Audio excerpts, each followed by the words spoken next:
Hello my dear students, welcome back to my channel Prabhas Hindi with Sangeeta Bihana. बच्चों, सबसे पहले मैं आप सबका तहे दिल से शुक्रिया अदा करना चाहती हूँ जिन्होंने मुझे इतना प्यार दिया, इतना स्नेह दिया और मेरा मोटिवेशन बढ़ाया। आप लोगों का प्यार और स्नेह हम लोगों का हौसला बढ़ाती है। तो इसी तरह से आपका प्यार भविष्य में भी मिलता रहे, इसकी मैं उम्मीद रखती हूँ। और इस वीडियो में हम पढ़ेंगे विभिन्न माध्यमों के लिए लेखन में प्रिंट मीडिया के बारे में विस्तार पूर्वक कि प्रिंट मीडिया क्या है, उसके बारे में पढ़ेंगे, कब शुरू हुआ और इसके क्या फ़ायदे हैं या क्या नुकसान है, इसके बारे में हम विस्तार पूर्वक पढ़ेंगे। डियर ऑल, आप मेरे चैनल को लाइक, सब्सक्राइब और शेयर अवश्य कीजिए और बेल आइकन जरूर प्रेस कीजिए ताकि आने वाली वीडियो की नोटिफिकेशन आपको मिल सके। विभिन्न माध्यमों के लेखन में print media, TV, radio, internet इत्यादि आते हैं।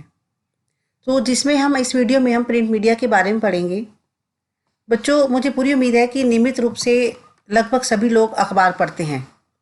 इसके अलावा जो मनोरंजन या समाचार जानने के साधन दूसरे भी हैं, टीवी है, रेडियो है, इंटरनेट है, वो भी उसका प्रयोग भी सब करते हैं।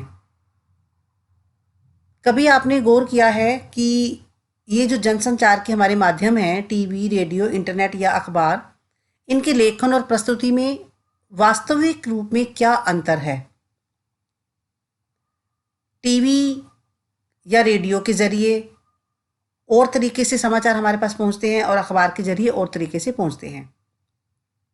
और जब हम टीवी, रेडियो, इंटरनेट पर कोई समाचार देखते सुनते हैं और अगले दिन अखबार में पढ़ते हैं, तब भी हमें कोई ना कोई अंतर देखने को मिलता है। तो ये जो अंतर समाचारों की लेखन शैली हो सकती है, भाषा हो सकती है या प्रस्तुति भी हो सकती है।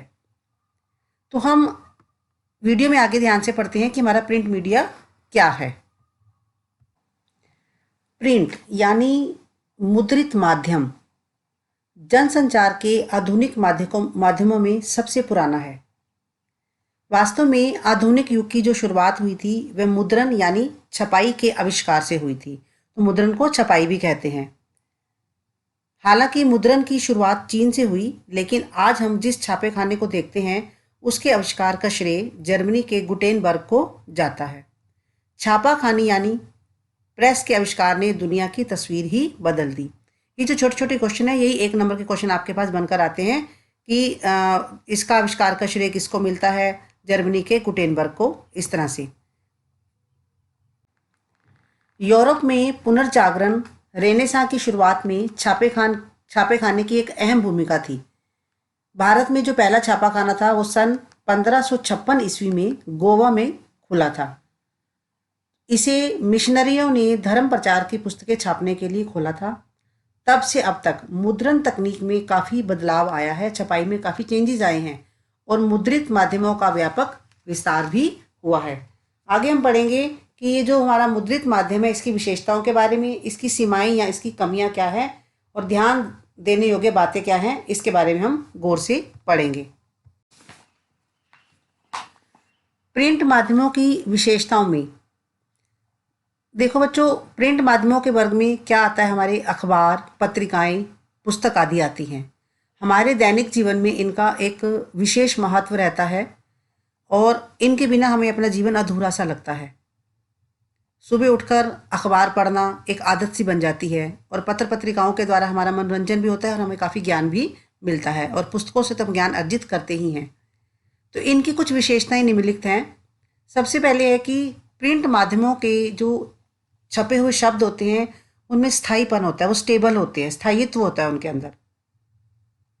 और हम इन्हें प्रिंट माध्यम का जो हमारा एक मीडिया है उसका ये बेनिफिट है हमारे पास कि हम उसे अपनी रुचि और इच्छा के अनुसार धीरे धीरे जब हमें समय मिलता है तब हम पढ़ सकते हैं। और पढ़ते पढ़ते कहीं भी रुककर हम सोच विचार भी कर सकते हैं। अगर पढ़ते पढ़ते हम थक गए या हमारे पास अभी समय नहीं है, हम उसको बाद में भी पढ़ सकते हैं। और सबसे बड़ी बात कि हम इन्हें बार बार पढ़ सकते हैं, जब दिल चाहा अपना मैगजीन उठाई और उसे पढ़ लिया। नेक्स्ट है, इसे पढ़ने की शुरुआत हम किसी भी पृष्ठ से कर सकते हैं। कोई भी पेज हम शुरू कर सकते हैं, कहीं से भी हमें जहाँ से अच्छा लगता है हम पढ़ सकते हैं। इन्हें लंबे समय तक सुरक्षित रखकर संदर्भ की भांति प्रयुक्त भी किया जा सकता है। और सबसे बड़ी बात, यह लिखित भाषा का विस्तार है जिसमें लिखित भाषा की सभी विशेषताएं रहती हैं। लिखित और मौखिक भाषा में सबसे बड़ा अंतर यह है कि जो लिखित भाषा होती है वह अनुशासन की डिमांड करती है, मांग करती है कि हम नपे तुले शब्दों का प्रयोग करें और अच्छे शब्दों का चयन करें, हम उसमें तरीके से हमने सामने अपनी जो भी बात अपना प्रस्तुत करनी है उसे करें। बोलने में क्या होता है, हम कभी कभी आम भाषा का भी प्रयोग कर जाते हैं। लिखित भाषा में भाषा, वर्तनी, व्याकरण और शब्दों का उपयुक्त इस्तेमाल, इन चीज़ों का ध्यान रखना पड़ता है। और मुद्रित माध्यम की एक विशेषता यह भी है कि यह चिंतन, विचार और विश्लेषण का माध्यम है। इस माध्यम से हम गंभीर से गंभीर और गूढ़ से गूढ़ बातें भी लिख सकते हैं, क्योंकि पाठक के पास ना सिर्फ उसे समझने, पढ़ने और सोचने का समय होता है, बल्कि उससे उसे ज्ञान भी अर्जित होता है। तो इस तरह से जो मुद्रित माध्यम है उसकी ये इस प्रकार से विशेषताएं हो सकती हैं। मुद्रित माध्यमों की कुछ कमियां भी होती हैं, या हम इसे सीमाएं भी कह सकते हैं। देखो, हर चीज़ की कोई ना कोई सीमा होती है, तो हमें काम एक लिमिट में रहकर, एक सीमा में रहकर करना होता है। तो इसकी कमियां निम्नलिखित हैं। सबसे पहले है कि जो एक मुद्रित माध्यम है हमारे पास आता है, छपी हुई चीज़ आती है, तो जो लोग निरक्षर हैं, पढ़े लिखे नहीं हैं, उनके लिए यह जो मीडियम है, ये जो माध्यम है, ये किसी काम का नहीं है। दूसरा है कि पाठकों की रुचियों और ज़रूरतों का भी पूरा ध्यान रखना पड़ता है कि कितना पाठक वर्ग हमारे पास ऐसा है, उनका क्या इंटरेस्ट है, किस चीज़ की चीज़, किस टाइप के समाचार, या वो उनको मसाला कह सकते हो, या खबरें कैसी उनको चाहिए। एक है मुद्रित माध्यमों के लिए लेखन कार्य करने वालों को अपने पाठकों के भाषा ज्ञान के साथ साथ शैक्षिक ज्ञान और योग्यता का भी विशेष ध्यान रखना पड़ता है। एक फिर आगे इसकी ये कमी आ जाती है कि ये रेडियो, टीवी या इंटरनेट की तरह तुरंत घटी घटनाओं को संचालित नहीं कर सकते। ये एक निश्चित अवधि पर प्रकाशित होते हैं, जैसे अखबार 24 घंटे में एक बार या साप्ताहिक पत्रिका सप्ताह में एक बार प्रकाशित होती है। फिर है अखबार या पत्रिका में समाचारों या रिपोर्ट को प्रकाशन करने के लिए स्वीकार करने की एक निश्चित समय सीमा होती है। इसलिए मुद्रित माध्यमों के लेखकों और पत्रकारों को प्रकाशन की समय सीमा का पूरा पूरा ध्यान रखना पड़ता है। तो कुछ सीमाएं होती हैं जिनका ध्यान रख के ही जो एक समाचार है हमारे सामने आता है। बच्चों, जो ये मुद्रित माध्यम होते हैं, इसके लेखन के लिए कुछ आवश्यक बातें होती हैं जिनका ध्यान रखना बड़ा ही ज़रूरी होता है। सबसे पहले क्या होता है कि मुद्रित माध्यमों में लेखक को जो जगह, जो स्पेस होता है, स्पेस का भी पूरा ध्यान रखना पड़ता है, उसे ध्यान रखना चाहिए। जैसे किसी अखबार या पत्रिका के संपादक ने अगर 250 शब्दों में रिपोर्ट या फीचर लिखने को कहा है, तो उस शब्द सीमा का ध्यान रखना पड़ेगा। इसकी वजह यह है कि अखबार या पत्रिका में असीमित जगह नहीं होती कि कहीं पर भी आपने किसी भी समाचार को कहीं पर भी छाप दिया। नेक्स्ट है कि लेखक या पत्रकार को इस बात का भी ध्यान रखना पड़ता है कि छपने से पहले आलेख में मौजूद सभी गलतियां या जो भी उसके अंदर त्रुटियां हैं या अशुद्धियां हैं, उसको दूर कर दिया जाए, क्योंकि एक बार प्रकाशन के बाद वह गलती या त्रुटि वहीं चिपक जाएगी। उसे सुधारने के लिए अखबार या पत्रिका के अगले अंक का इंतजार करना पड़ेगा। नेक्स्ट जो उसका अंक निकलेगा उसमें हम अपना उसको गलती को सुधार सकते हैं। और फिर भाषा सरल, सहज और बोधगम्य, समझ में आने वाली होनी चाहिए। और जो शैली होती है, स्टाइल होता है, वह भी रोचक होनी चाहिए ताकि इंटरेस्ट क्रिएट हो, आकर्षक बने वह।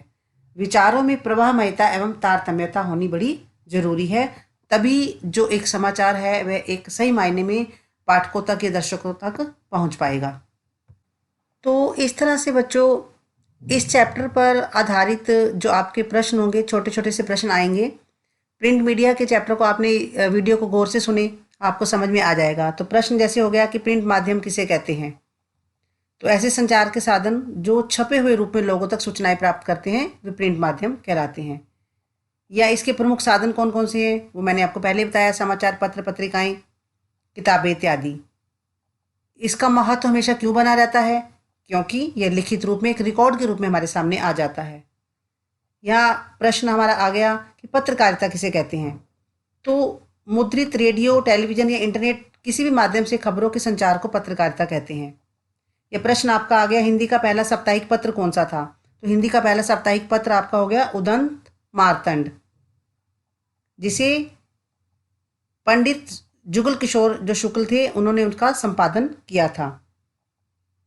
भारत में पहला छापाखाना 1556 ईस्वी में गोवा में खुला। तो इस तरह से आपके छोटे छोटे से प्रश्न आ सकते हैं।